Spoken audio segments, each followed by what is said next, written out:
Okay, tapos na po tayo mag-picture taking mga kabilabs. And today is our day 2 dito sa Scotland. A little nonsense is what I need.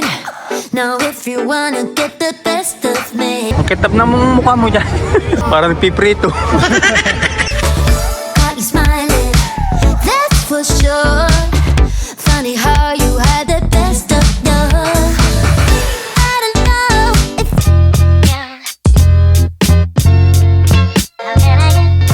Hi mga kabilabs, kasalukuyan pa lang po kami nag-aayos. Ay, hindi pa kami ready. So, ready na siya. So, Hindi po. kain muna tayo ng breakfast. Ayan, may free breakfast po dito sa Airbnb na nirent po namin. Welcome to our day 2 in Edinburgh. So, ano ba yung pinaka main reason bakit kami pumunta dito sa Edinburgh para mag-celebrate ng Christmas? So, kung naalala nyo po, November 1, pumunta po ako dito. Solo travel ko po dito sa Edinburgh. And naghanap po kasi ako nun ng Filipino church community dahil kailangan ko ng tulong and i-reveal ko po yun mamaya sa ending ng ating video kung bakit ako pumunta dito noong November. And so, mabalik tayo dun sa story. Kaya kami nag-celebrate ng Christmas dito kasi gusto namin ma-feel yung Filipino Christmas vibe kasi nga nakaka-homesick kapag ganito mga Christmas, diba? And yung church na nakita ko noong November, inibitahan nila ako na bumalik ngayong Christmas with my family.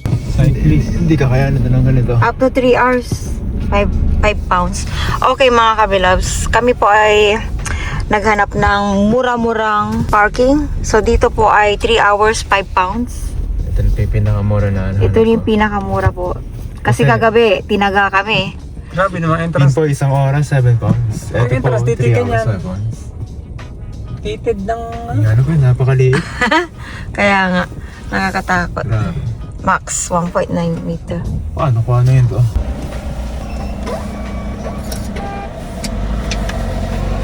Ito pa yung ticket. So ito yung ticket. Mamaya tayo magbabayad. Ayan. 1 to 3 hours, 5. Eh, mura nga dito. Kagabi po, 7 pounds every hour. Yung nahanap namin kagabi. Kasi kararating lang namin. So wala kami idea. Grabe, sikip na yun. Grabe, challenging.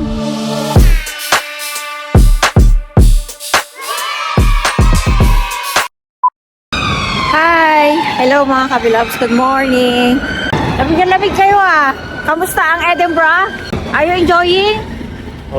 It's freezing outside. Kumpara po sa London, mas kaunti po yung tao dito. Oo. Tapos masarap din po magmaneho kasi mabagal po gumalaw pero kahit pa paano, nakakagalaw po yung daan. Kumpara sa London. So mas gusto mo mag-drive dito? Mas masarap po mag-drive. Yung sa gala, hindi ko pa po alam pero we will see. Hindi mo naman first time dito sa Edinburgh ah. Pero wala ka pa muwang 2 years ago. Wala pa siya pakialam nun eh.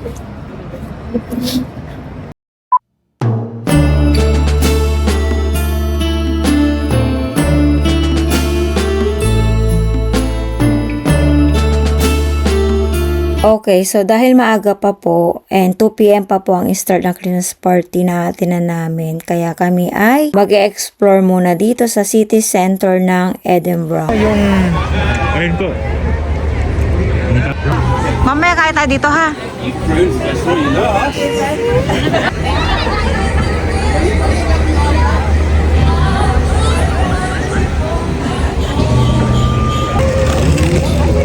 Ready dito mga bata. Merry Christmas! Merry Christmas!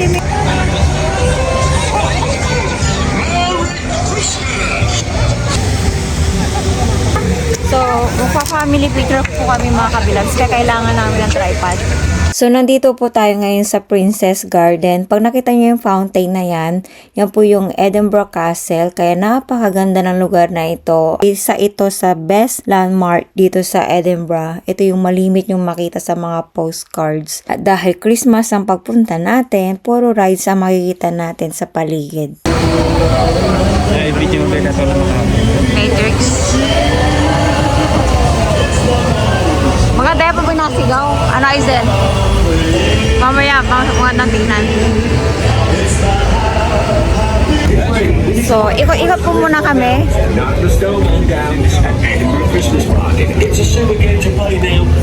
Bago kami aating sa church.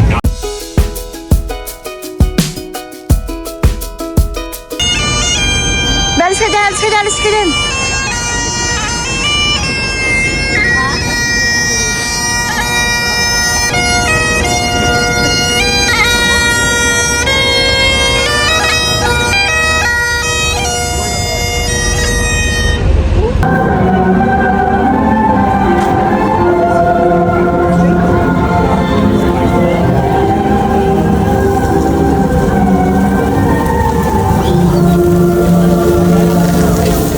Ito yung sasakyan natin. Baby Sun. Pakakang bata dyan.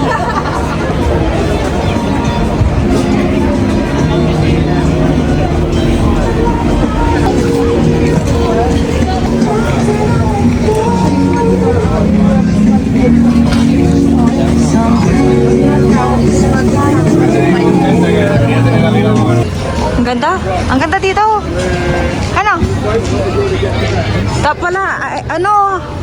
Hindi ko nadala. Nasa sasakyan. GoPro maganda rito. Kaganyanin mo.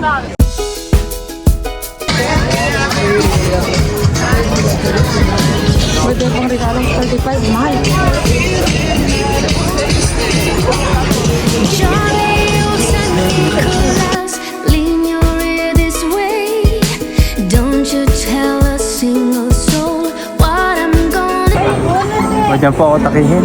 Gusto niyo po mamatay yung ano nyo? Yung only child? Bata ka pa. Yung nag-iisang anak nyo? Kapag sumakay po ako dyan, mamatay po ako dyan.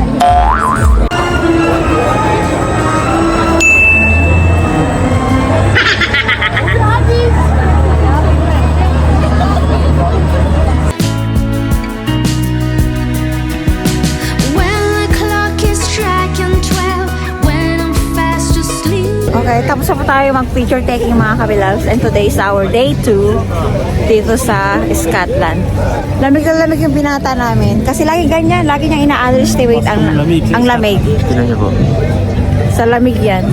Kasi ayaw niya makikinig sa amin eh. Iba kasi ang lamig dito eh. Pero dahil ready, prepared kami ng daddy niya, hindi kami alamig. May gloves pa nga kami. Kaya kayo mga kabilabs, kung magagala kayo, hindi nyo may enjoy ang isang lugar kung kayo ay nilalamig. Kasi nung nag-Paris kami, hindi ko rin na-enjoy kasi nga lamig na lamig ako ng time na yun. Tara na. Okay, so dito namin napiling umorder mga kabilabs. Magkakape kami ha. Cheese from Fuji. Yeah, with onion. 2 pieces kamo. Yeah, we're together. Kasi isa pang yan, ganyan. And one more. Yeah. Hello mga kabilabs. Okay, so ganyan lang po kami kumain. Hindi dito. So, dapat pagka ganitong mga market, ready kang kumain sa ganito. Kasi ito yung the best. Ito yung na mismo sa London. Saka pa pumunta nun, nawala ka. Nakakatuwa mga kabilabs, hindi tayo masarap. After dito, mag-ano pa tayo, dessert. Sarap, German sausage. Masarap ba para sa inyo? Sarap po kasi nasa labas po tayo. Tapos gutom pa. Ikaw ba, masarap? Okay, so after kumain ng German sausage, gusto kong ipatikim sa kanila itong crepes na una ko natikman sa Disneyland Paris noong 2018 kasi mahilig si Aizel sa Nutella.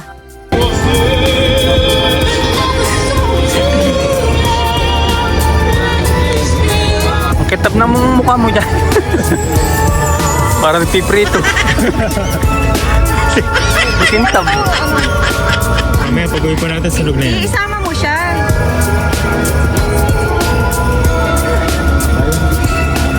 Napakita ko nga anong itsura ng loob. Nutella? Wow. Crepe po mga kabilabs. Ang tawag dyan? Crepe.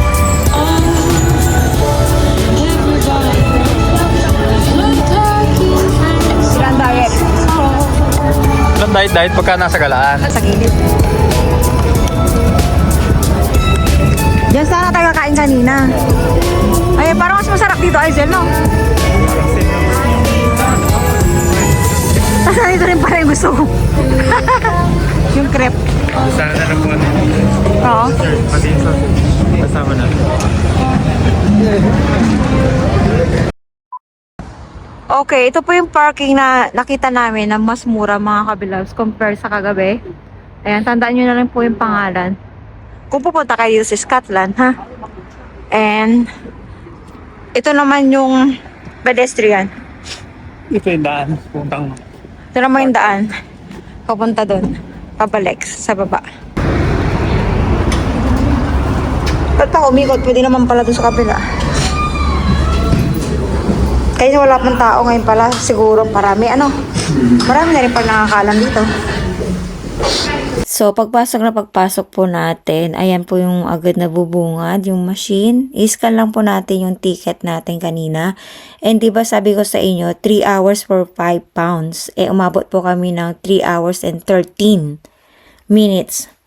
So, counted na po yun as 3 hours again. Kaya, lagi nyo titignan ang oras para hindi kayo matulad sa amin na 13 minutes sumabot ng 5 pounds. So, ayun, napasarap po kami kasi sa gala.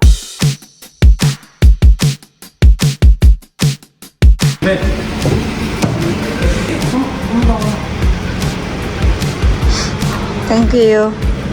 Aww.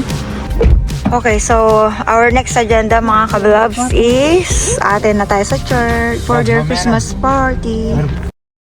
So, nandito na po tayo sa church at sa mga nandito po sa Edinburgh, welcome po kayong umattend dito. Ito po ang kanilang Facebook page. Hi, hello mga kabilabs. So, nandito na po kami sa church. We're so pleasant to see you here. May I ask for the others if we could take our seats, please? Thank you very much. And you shall call his name Jesus, for he will save his people from their sins.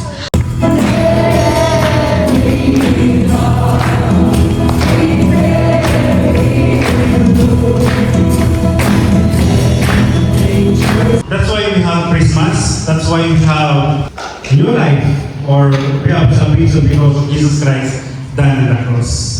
Without Jesus, na siya po ay pinako sa cross, wala po tayong kaligtasan at wala po tayong kalinisan sa ating mga kasalanan.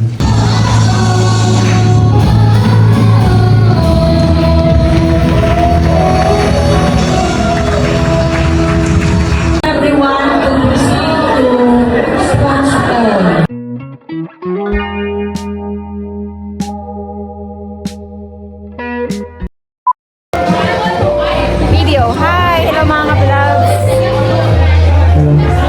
Sa po kami. Layo po kami yung sa Edinburgh. Mukhang Morocco yan. Thailand. Let's sing Merry Christmas, dear Disney family! Amen. So today we celebrate Christ, and can we once again greet one another? Merry Christmas or Maligayang Pasko! Merry Christmas! Father God, we thank you, Lord, for you are the God who provides and the God of abundance. And Lord, again, be with us in our conversation, in our fellowship, and may your name be glorified. We thank you, Lord, in Jesus' name. Amen.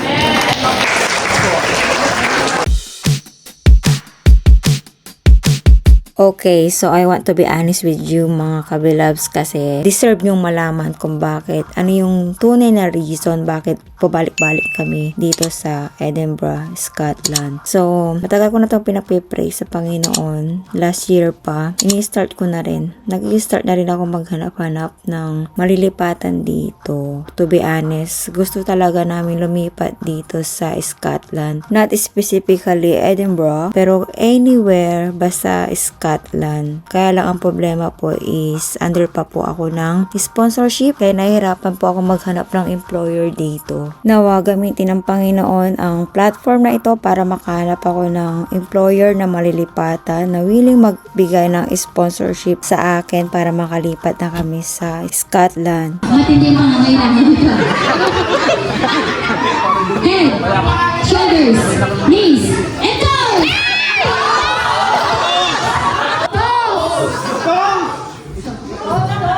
Nose, eyes, Competitive! Competitive ah!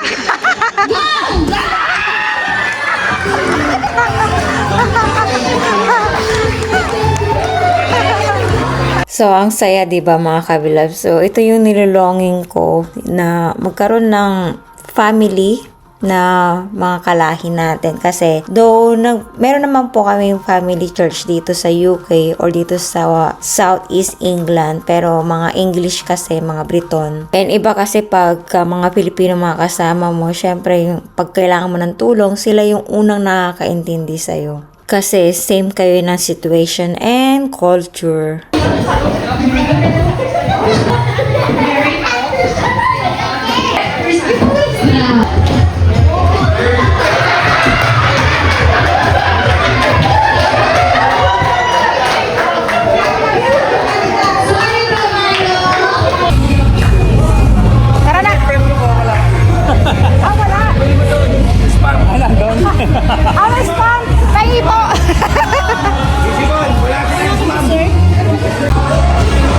Dapat mayroong ano, no?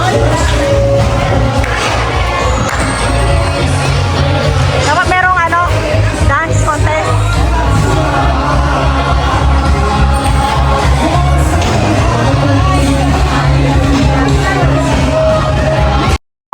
Before we end this vlog, thank you so much TLGC Edinburgh. TLGC is the Living God Church for these lovely gifts. Jasmine rice, 5 kilograms, I think, or 10 kilograms. 5 kilograms. And yung nakuha ko po sa exchange gift ay rice cooker. Thank you for watching mga ka-vlogs. God bless you all. Magkasalita lang ako. Welcome to Edinburgh Castle! Welcome back again! Hi! Hello mga kabilab. So, umakit po kami dito sa napakalaking ano na to. Baka mo kami ka. Ayan. So, hi! Hello mga kabilab. So, nandito po kami sa Starbucks. And actually, mayroon kami na na-meet na kabilabs po natin. When I think about His grace, there's freedom, something like a woman prays. I'm grateful for the loving that you gave. It's so amazing.